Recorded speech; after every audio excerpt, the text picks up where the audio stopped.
Yes, sir.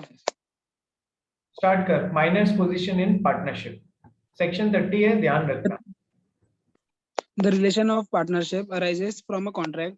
A minor being incompetent to contract cannot be a partner in a firm. Minor may be admitted to the benefits of the partnership.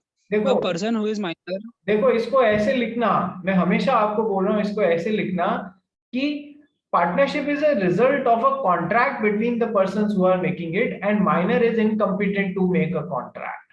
ठीक है, ये दो sentence अपने आप में बहुत है। डायरेक्टली हम मत आंसर करना कि माइनर पार्टनर बन सकता है या माइनर पार्टनर नहीं बन सकता है। ठीक है, ऐसा अवॉइड करना डायरेक्टली आंसर करना। ठीक है, but minor may be admitted to the benefits of the already existing partnership with the consent of all the existing partners। ठीक है, पहले से बनी हुई पार्टनरशिप फॉर्म में जोड़ा जा सकता है। आगे पढ़ भाई। A person who is a minor may not be a partner in a firm, but with the consent of all partners, he may be admitted to the benefit of an existing partnership. ठीक है, आ गया। Now let's understand the rights and liabilities of the minor. First, rights of the minor, पढ़ भाई। To share profit, a minor admitted to the benefits of the partnership has the right to receive the agreed share of profit of the firm.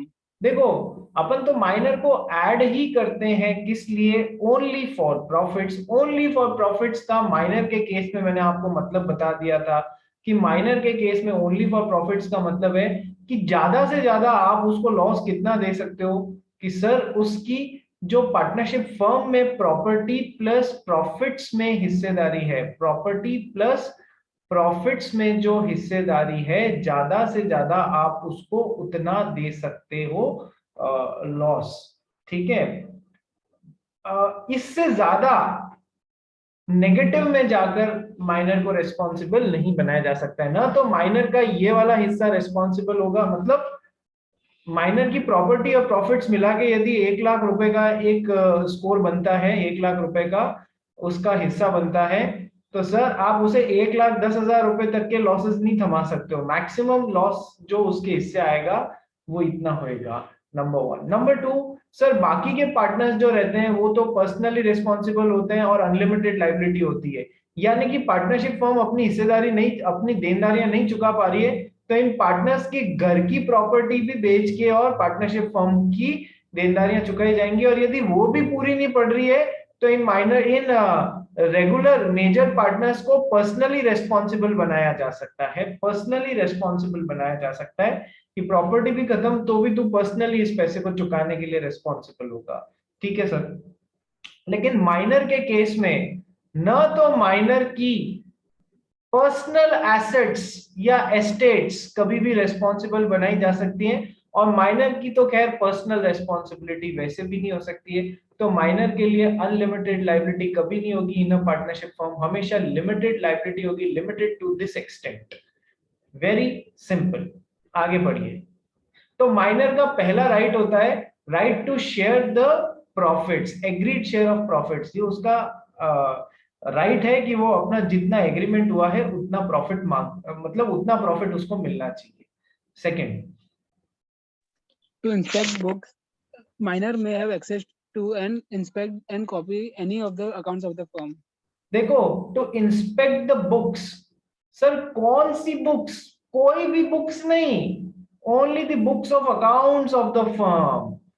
Sir एक partnership firm में बहुत सारी books हो सकती हैं यार, जैसे कि बुक्स ऑफ अकाउंट्स हो गई, बुक्स ऑफ कुछ सीक्रेट्स भी हो गई, ट्रेड सीक्रेट्स भी हो सकती हैं भैया, जैसे कि पेटेंट, ट्रेडमार्क, कॉपीराइट वाली बातें भी है।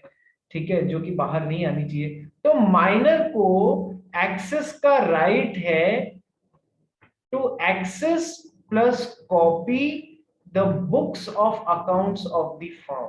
बुक्स ऑफ अकाउंट्स का राइट है। ठीक है, बाकी की बुक्स का नहीं, केवल बुक्स ऑफ अकाउंट। क्यों? क्योंकि उसका कितना प्रॉफिट बन रहा है, शेयरिंग इन प्रॉफिट होती है ना उसकी, उसका कितना प्रॉफिट बन रहा है ये देखने पे ही तो, बुक्स ऑफ अकाउंट्स देखने पे ही तो पता पड़ेगा। ठीक है, सो माइनर को राइट है to inspect and copy, insect नहीं है, inspect and copy the books of accounts of the firm. Third, To sue partner, a minor when serving his connection with the firm may sue the partners for accounts or payment of a share of the property or the firm or profit of the firm.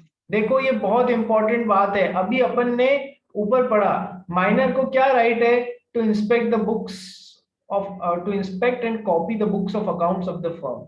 लेकिन मान लो एक ऐसी hypothetical situation या ऐसी situation आ गई है जहां पर बाकी के पार्टनर्स इसको बुक्स ऑफ अकाउंट्स का एक्सेस ही नहीं दे रहे हैं, बुक्स ऑफ अकाउंट्स का एक्सेस ही नहीं दे रहे, दे ही नहीं रहे, बस जबरदस्ती कर ली। तो अब माइनर के पास में क्या राइट है, माइनर इनके ऊपर केस तो कर सकता है, लेकिन कब, पहले अपना कनेक्शन तोड़ेगा इस फर्म से, फिर उसे राइट मिलेगा कि बुक्स ऑफ अकाउंट्स के लिए और अपने शेयर ऑफ प्रॉफिट्स के लिए, अपने शेयर ऑफ प्रॉफिट्स के लिए माइनर इस पार्टनरशिप फर्म के ऊपर केस ठोक सकता है। सर राइट है बुक्स ऑफ अकाउंट्स देखने का और कॉपी करने का, लेकिन राइट नहीं मिल रहा है, तो सर अपने हिस्से के प्रॉफिट के लिए और बुक्स ऑफ अकाउंट्स के लिए देखने के लिए वो तभी, या कॉपी लेने के लिए केस तभी कर सकता है जब उसने अपना रिलेशनशिप इस फर्म से सिवियर कर लिया हो, तोड़ लिया हो। ठीक है, सो he will get a right to sue the partners when he is severing his connection with the firm. Then only he may sue the partners for accounts or payment of a share of the property or profits of the firm. ठीक है, ये right तभी मिलेगा। Right number 4, To become or not to become a partner in a firm. Such a minor on attaining majority will have option either to become or not to become partner of the firm. देखो अभी minor था, minor was already admitted into an already existing firm, अब ये क्या है, major हो गया। और भी बातें हैं, ये टॉपिक आएगा तब बताऊंगा कि सर यहां से इसको 6 महीने दिए जाएंगे, आप डिसाइड कर लो आपको इस फर्म में पार्टनर जैसे, फुल फ्लेजेड पार्टनर जैसे आना है या नहीं आना है, छोड़ के जाना है। 6 महीने आपको मिलेंगे, डिसाइड कर लो। और भी बातें अभी आएगा टॉपिक नीचे, ठीक है, वहां समझाऊंगा। तो सर उसका राइट है ये डिसाइड करना कि वो इस पार्टनरशिप फर्म में as a partner, full fledged partner आना चाहता है या निकल जाना चाहता है। ठीक है, 6 महीने के अंदर अंदर डिसीजन लेना पड़ेगा। तो चलिए हमने राइट्स ऑफ माइनर्स पढ़ लिया, अब लायबिलिटीज ऑफ माइनर्स पढ़ते हैं।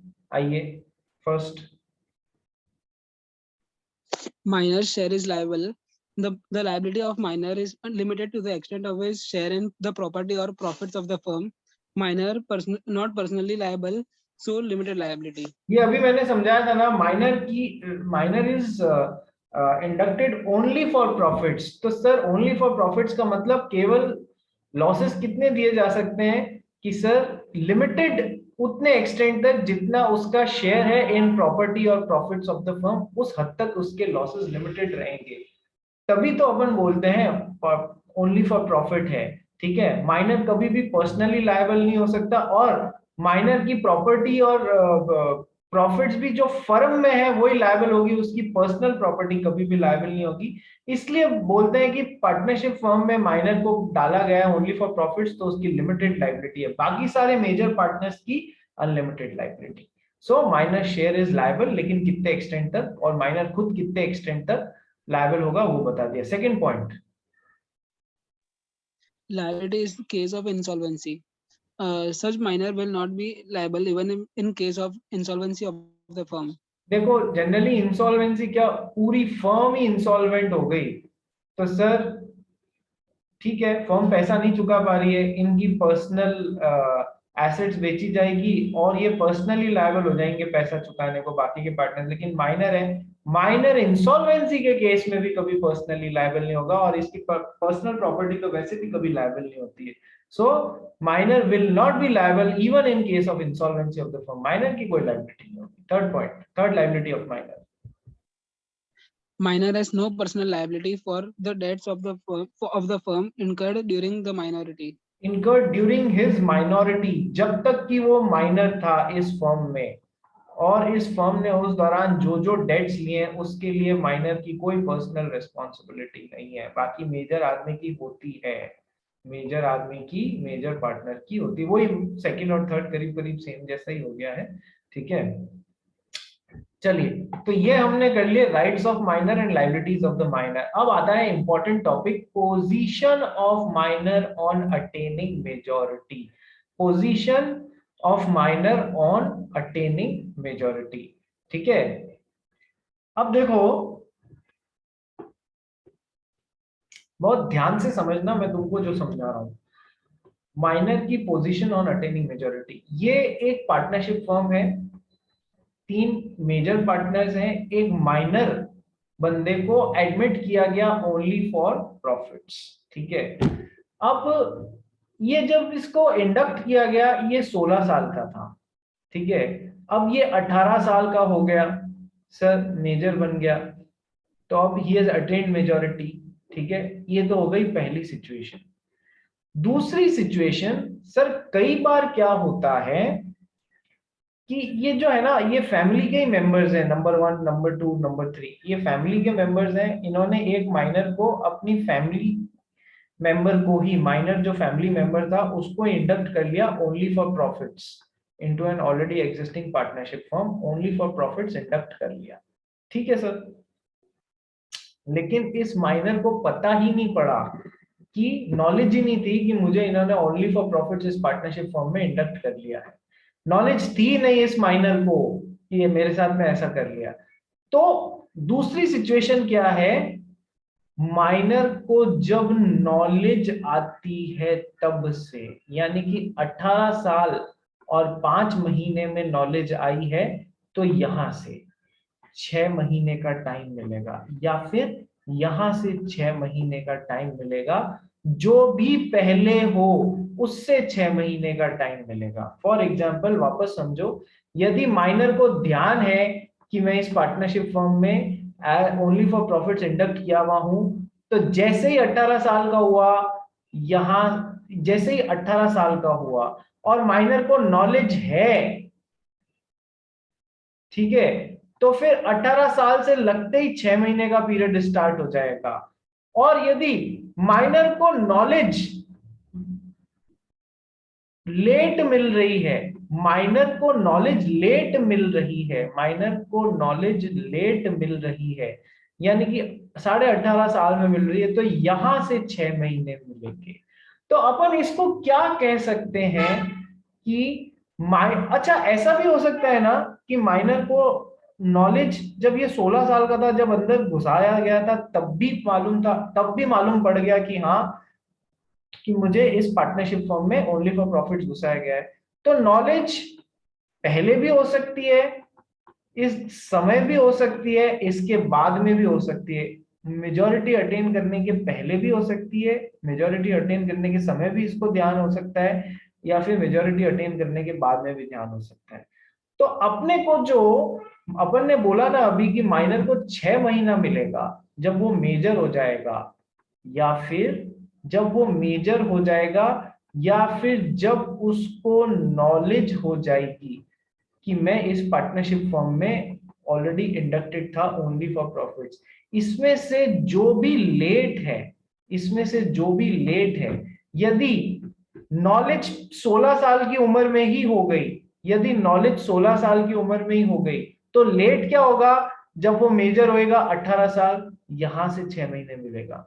यदि वो अंदर घुसाया, उसको फैमिली मेंबर्स ने अंदर ओनली फॉर प्रॉफिट्स ऐड कर लिया, लेकिन उसको नॉलेज 18.5 साल में हुई, तो लेट कौन सा हो गया, 18.5 साल, तो यहां से 6 महीने मिलेगा। ठीक है, so from minor would get a period of 6 months either from attaining majority or from having knowledge, और फ्रॉम हैविंग नॉलेज कि मैं तो इस पार्टनरशिप फर्म में ओनली फॉर प्रॉफिट्स ऐड किया गया था, इसमें से जो भी लेट है वहां से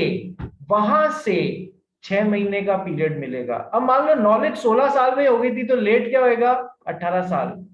नॉलेज 18 साल का पहले हो गया, लेकिन नॉलेज 18.5 साल में मिली, तो यहां से पता पड़ेगा कि यहां से 6 महीने मिलेगा।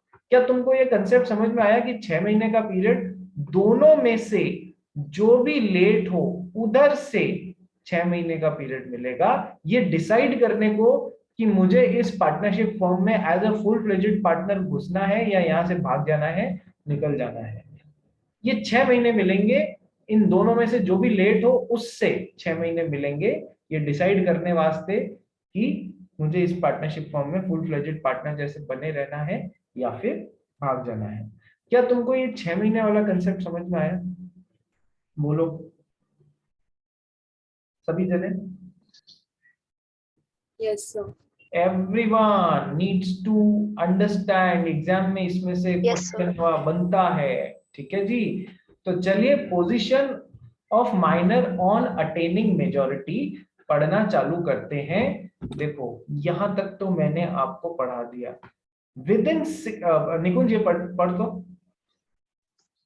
Within 6 months of his attaining majority or obtaining knowledge that he had been admitted to the benefits of partnership, whichever is later, minor has to decide whether shall remain a partner or leave the firm. देखो whichever is later, attaining majority या obtaining knowledge की, मैं तो इस firm में partner जैसे इस firm में ओनली फॉर प्रॉफिट्स एडमिट हुआ हुआ था, जो भी लेट है उससे 6 महीने का समय मिलेगा। क्या डिसाइड करने को? ये डिसाइड करने को वेदर मैं इसमें फुल फ्लेजेड पार्टनर बना रहूंगा या मुझे फर्म छोड़नी है। ये मैंने आपको अभी तक समझाया। अब देखो आगे की बात समझाता हूं। आगे क्या है कि सर 18 या नॉलेज, जो भी इनमें से लेट है उसमें से 6 महीने का समय मिलेगा, उसके बाद में 6 महीने का समय मिलेगा। अब आगे आगे समझना सर, यदि वो फर्म में बने रहना चाहता है, यदि वो फर्म में बने रहना चाहता है और फुल फ्लेजेड पार्टनर जैसे बन जाएगा, फुल फ्लेजेड पार्टनर बिल्कुल जैसे मेजर पार्टनर्स होते हैं वैसे बनना चाहेगा, तब तो उसे कुछ करने की जरूरत नहीं है, तब तो उसे कुछ करने की जरूरत नहीं है। ठीक है। लेकिन यदि वो फर्म से निकलना चाहता है, he want to leave the firm, then he needs to give a public notice. He needs to give a public notice within these 6 months. ये जो 6 महीने का समय है ना, उसके अंदर अंदर इसको एक पब्लिक नोटिस देना होता है कि मैं फर्म छोड़ रहा हूं।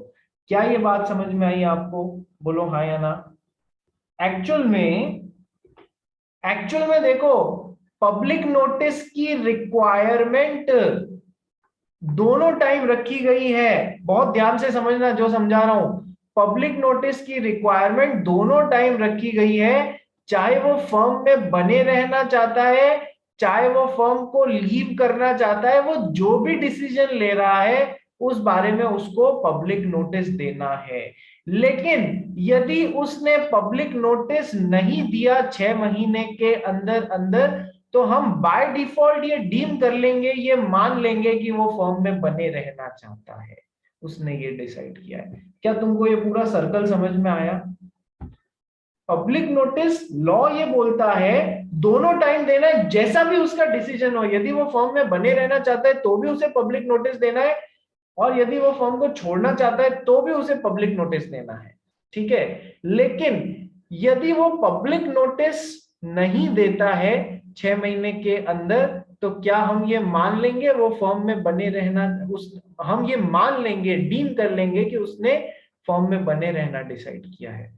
क्या ये कंसेप्ट समझ में आया कि यदि उसने पब्लिक नोटिस नहीं दिया, वैसे तो देना दोनों केसेस में जरूरी होता है, नहीं दिया तो हम ये मान लेंगे he has opted to become a full-fledged partner into this partnership firm. Have you all understood this? बोलो हाँ या ना। चलो सो आगे बढ़ गई निकुंज। On deciding not to become partner, he shall give public notice, and that notice shall determine his position as regard to the firm.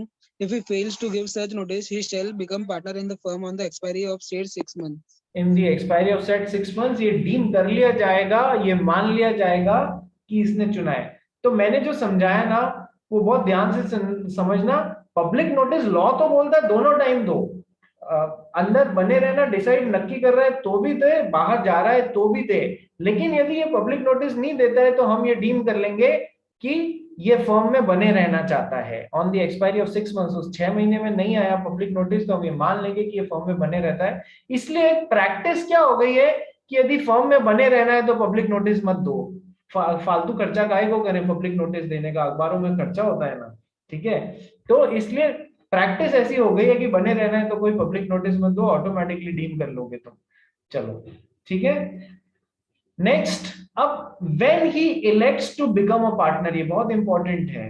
When he elects to become a partner, जब उसने फर्म में बने रहना choose किया है या फिर उसने 6 महीने के अंदर अंदर पब्लिक नोटिस नहीं दिया है।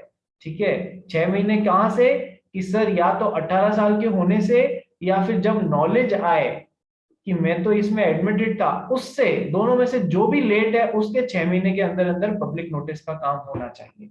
ठीक है, अब जब उसने चूज किया when he elects to become a partner, अब समझना भैया एक एक बात इंपॉर्टेंट है इस पॉइंट की। he becomes personally liable to the third parties for all acts done since he was admitted to the benefits of partnership। देखो अब पुराने पापों का प्रायश्चित करना पड़ेगा, पुराने पापों का प्रायश्चित करना पड़ेगा। क्या? या तो उसने फर्म में बने रहने के लिए पब्लिक नोटिस दिया है या उसने 6 महीने में कोई पब्लिक नोटिस नहीं दिया है। दोनों का मतलब यही हो गया ना कि वो फर्म में as a full fledged partner बन रहा है। यस सर, ठीक है। तो सर यदि वो फर्म में बने रहना चूज कर रहा है, दोनों का मतलब एक ही है, यदि वो फर्म में बना रहना चूज कर रहा है तो सर मान लो ये 16 साल का था तब इस फर्म के अंदर एडमिटेड ओनली फॉर प्रॉफिट्स था। ठीक है, और अब 18 साल का हो गया, 6 महीने के अंदर अंदर इसने डिसाइड कर लिया या कोई पब्लिक नोटिस नहीं दिया, now he has become a full fledged partner into this partnership firm. तो इसको मैंने अभी क्या बोला था, पुराने पापों का भी प्रायश्चित करना पड़ेगा, यानी कि he will be liable for all the acts of the firm done since he was admitted only for profits into this firm। यानी कि उस तारीख से, जब से ये फर्म में घुसा है, उस दौरान से जो भी काम इसके फर्म में रहते हुए किए गए हैं उन सब के लिए इसकी पर्सनल लायबिलिटी वैसी हो जाएगी जैसे कि एक मेजर पार्टनर की होती है। पुराने पाप भी अब धोने पड़ेंगे। क्या तुमको ये बात समझ में आ गई? बोलो हाँ या ना। सभी को आई? मोहित अग्रवाल, पलक, रिया, रितेश, शैली, भान्यमी, आयुषी, अमीश। Yes sir. ठीक है, किसी को भी एक पैसे का भी डाउट हो, you are most welcome to ask it. ठीक है, आगे। So when he elects to become a partner he becomes personally liable to third parties. Personally liability इकट्ठी हो चालू हो गई भाई पुराने पापों के लिए भी। Personally liable to the third parties for all the acts done since he was admitted to the benefits of the partnership। 16 साल में एडमिट किया, 16 से 12 साल में एडमिट किया गया, तो तब से अब तक जो भी काम फर्म में हुए सबके लिए पर्सनल रिस्पांसिबिलिटी चालू हो जाएगी इसकी। सेकंड, निकुंज पढ़ दो। his share in the property and the profits of the firm remains the same which he was entitled as minor। देखो अब आप कह रहे हो कि सर ये तो फर्म में फुल फ्लेजेड पार्टनर जैसे एडमिट हो गया, अब 18 साल का हो गया 6 महीने के अंदर अंदर। ठीक है, तो इसकी share in property and profits क्या होगी sir? his share in the property and profits of the firm remains the same which he was entitled as the minor। जो माइनॉरिटी के समय इसको बोला था तेरे को प्रॉफिट्स में 10% की हिस्सेदारी देंगे, तेरे को प्रॉफिट्स में 10% की हिस्सेदारी देंगे, तो his share in the property and profits of the firm remains same, वही रहेगी। यदि उसमें कोई चेंज नहीं किया गया है तो वही रहेगी जो कि माइनर को एडमिटेड एज अ पार्टनर करते वक्त दी गई थी 16 साल की उम्र में, वही शेयर रह जाएगा इसका। his share in the property and profits वही रहेगा। क्या जब एडमिट हो रहा है when he elects to become a partner और when he does not give the notice, public notice within 6 months, तो वो पार्टनर इलेक्ट कर रहा है, उस दौरान क्या होगा? पुराने पापों की भी जिम्मेदारी लेनी पड़ेगी और प्रॉफिट और प्रॉपर्टी में वही हिस्सेदारी रहेगी जो माइनॉरिटी के टाइम रही थी। ये दो बातें। अब अपने को नेक्स्ट एस्पेक्ट देखना है, when he elects not to become a partner, यानी कि उसने पब्लिक नोटिस 6 महीने जो भी लेट था 18 साल या नॉलेज में से जो भी लेट था उसके 6 महीने के अंदर अंदर पब्लिक नोटिस दे दिया कि भैया मैं इस पार्टनरशिप फर्म से बाहर जा रहा हूं, मैं इसमें as a full fledged partner induct नहीं हो रहा हूं। ठीक है, तो यानी when he elects not to become a partner, तब क्या होगा? पढ़ भाई। His rights and liabilities continues as minor up to date of giving public notice. देखो बहुत अच्छा पॉइंट है सर। 18 साल का हो गया या नॉलेज मिली कि अरे मुझे तो इस पार्टनरशिप फॉर्म में इंडक्ट करके रखा गया था, इसमें से जो भी लेट है उधर से एक 6 महीने का पीरियड मिलेगा, उधर से एक 6 महीने का पीरियड मिलेगा। इसके अंदर अंदर उसको पब्लिक नोटिस देना है, मैं पार्टनर जैसे इंडक्ट नहीं हो रहा हूं, मैं इस फॉर्म को लीव कर रहा हूं। मान लो उसने ये नोटिस 5वें महीने में दिया, ठीक है, 6 महीने मिले थे, 5वें महीने पे दिया, तो सर यहां तक जब तक नोटिस दिया है तब तक के लिए वो माइनर जैसे उसको जो राइट्स मिले हुए थे और लाइबिलिटीज थी वो माइनर जैसे ही मान के उसका निपटारा किया जाएगा यहां तक। मतलब एडिशनल 5 महीने का बेनिफिट मिल जाएगा, एडिशनल 5.5 महीने का बेनिफिट मिल जाएगा, यहां तक उसके साथ में माइनर ट्रीटमेंट देके ही उसके निपटारा किया जाएगा। His rights and liabilities continue as minor up to the date of giving public notice. वैसे ही ट्रीट, मतलब ओनली फॉर प्रॉफिट्स। बात समझ में आई? बोलो हाँ या ना? यस? चलिए नेक्स्ट निकुंज।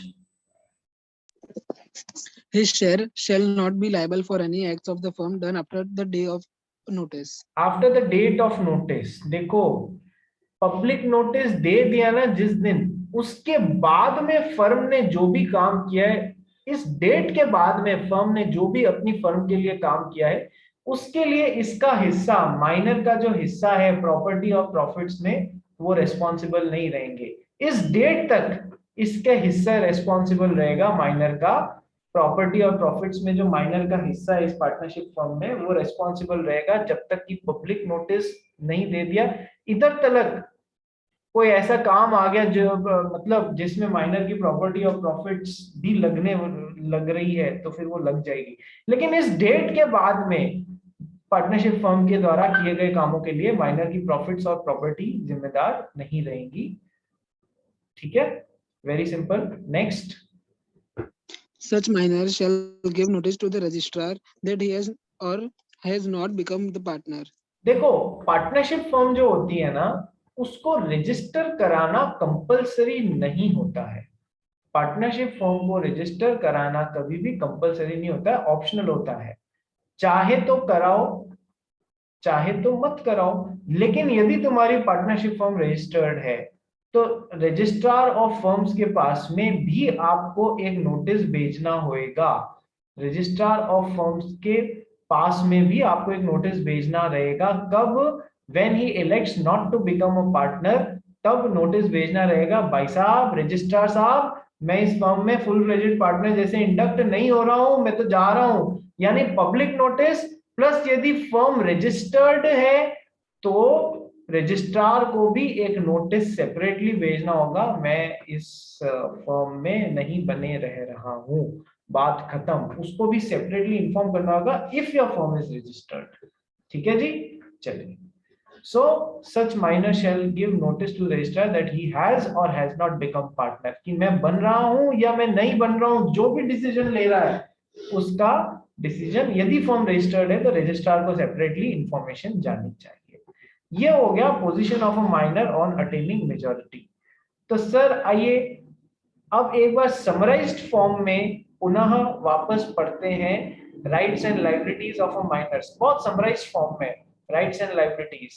ठीक है, ये सब ये जो अब पढ़ने जा रहे हैं ना ये सब अपन ऑलरेडी ऊपर कवर कर चुके हैं। This first point rights, second point liabilities, exercise of option by minor on attaining majority, ये सब अपन डिस्कस कर चुके हैं। तुमको कुछ नया नहीं मिलने वाला है, फटाफट फिनिश करते हैं।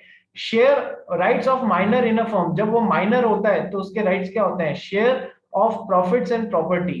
देखो minor to share profits and to share property of the firm, ये माइनर का राइट है। Inspection and copying of accounts, बिल्कुल राइट है कि वो इंस्पेक्ट कर सकता है, कॉपी कर सकता है। केवल कौन सी books? Only books of accounts, no other books.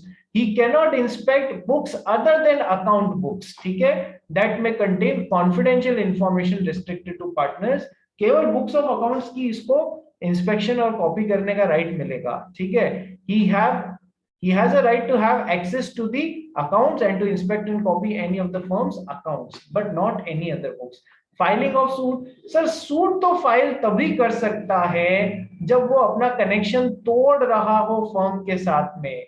This can be exercised only when he decides to sever his connection with the firm, ठीक है। फाइलिंग ऑफ सूट सर वो अपने हिस्से के लिए फर्म और फर्म के अकाउंट्स जानने के लिए सूट तभी कर सकता है जब वो अपना फर्म से हिस्सेदारी तोड़ रहा हो। Option to become a partner, जब 6 महीने जो भी लेट है 18 साल या नॉलेज में से जो भी लेट है उससे 6 महीने के अंदर उसको ऑप्शन मिलता है कि वो फर्म में बने रह सकता है या फर्म को छोड़ सकता है, ठीक है। यदि पब्लिक नोटिस कैसे एक्ट करेगा वो तुम लोग को पूरा समझा दिया है, और उसका हिस्सा क्या होगा, उसका शेयर क्या होगा, उतना ही होगा जितना कि माइनॉरिटी के टाइम उसका हिस्सा प्रॉपर्टी और प्रॉफिट्स में था, बाय डिफॉल्ट वही होने वाला है। लायबिलिटीज क्या क्या है, बिफोर अटेनिंग द मेजोरिटी और position on attaining the majority. Exam में डायरेक्ट क्वेश्चन आ जाता है, explain liabilities of a minor in a firm before attaining majority and after attaining majority. इस तरीके से क्वेश्चन आया हुआ है, इसलिए ऐसी एक टेबल बना के मैंने आपके लिए समझाया कि sir before attaining majority sir उसकी लायबिलिटी कन्फाइंड होती है only to his share in profits and property of the firm.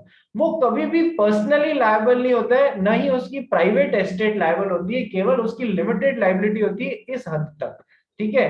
He cannot be declared insolvent, but if the firm is declared insolvent his share in the firm vests in official receiver or official assignee। वो खुद कभी भी insolvent declare नहीं होगा, उसका ये जो हिस्सा है ये ऑफिस जो फर्म में प्रॉपर्टी और प्रॉफिट्स में हिस्सा है वो ऑफिशियल रिसीवर के पास में चला जाएगा। ये तो था liabilities of a minor in a firm before attaining majority. On attaining majority 6 महीने के अंदर डिसीजन लेना है। 6 महीने कहां से, 18 साल होने से या नॉलेज मिलने से कि मैं इस फर्म में माइनर जैसे इंडक्ट किया गया हूं, जो भी लेट है उससे 6 महीने के अंदर उसको डिसाइड करना है, ठीक है।